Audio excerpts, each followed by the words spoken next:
तुम्ही तीच वाट बघत आहे कौशिक बोलत आहे. कारण एवढंच व्यासपीठ राहिलंय आता जगाच्या पाठीवर या प्रतितलावर एवढंच एक व्यासपीठ आहे की सगळ्या जाती धर्माचे लोक गुन्ह्या गोविंदाने नांदतात. इथं जातीवाद आणायचाच नाही. तिकडे ते दुसरे व्यासपीठ लय मोठे. आता त्यांनी बसले बसले सांगितलं मला कुणबी प्रमाणपत्र निघले म्हणून.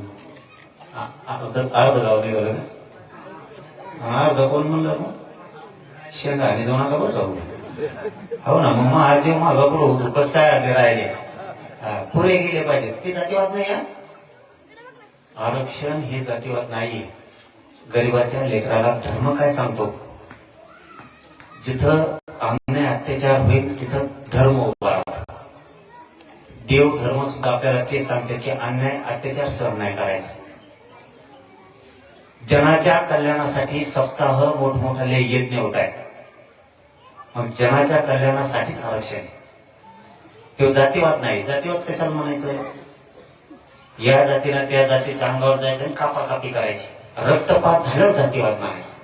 कोणाच्या गरीबाच्या मराठीच्या लेकराला जर आरक्षण लागतंय त्याचं भविष्य त्याच्यातून घडणार आहे. त्याचे लेखबाळ नोकरीला लागणारे मोठा अधिकारी होणारे ते कुटुंब सुखी होणारे ते समाज सुखी होणारे त्याला जातीवाद नाही म्हणून. म्हणून आरक्षण मागणं जातीवाद नाही. राहिलेला सुद्धा आपण घेणार आहे. आरक्षण एकच विषय आपल्या पुढे नाहीये. आपले पोरं व्यवसाय करत गेले पाहिजे. आपण जगाच्या प्रवाहाप्रमाणे चाललं पाहिजे. आता शिक्षण असे महाग झाले. बाप आहे आपले किती कष्ट करणार आहेत करून करून. फीसलाच पैसे पुरत नाहीयेत इतके पैसे आहेत. आणि आपले आई बाप रात्रंदिवस कष्ट करून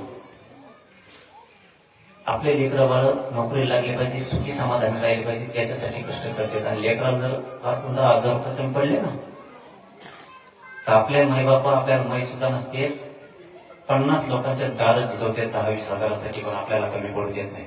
आणि ते जर आरक्षणातून 1% म्हटलं तर लेकरं आपले जनावर ढोळासारखे रडतात.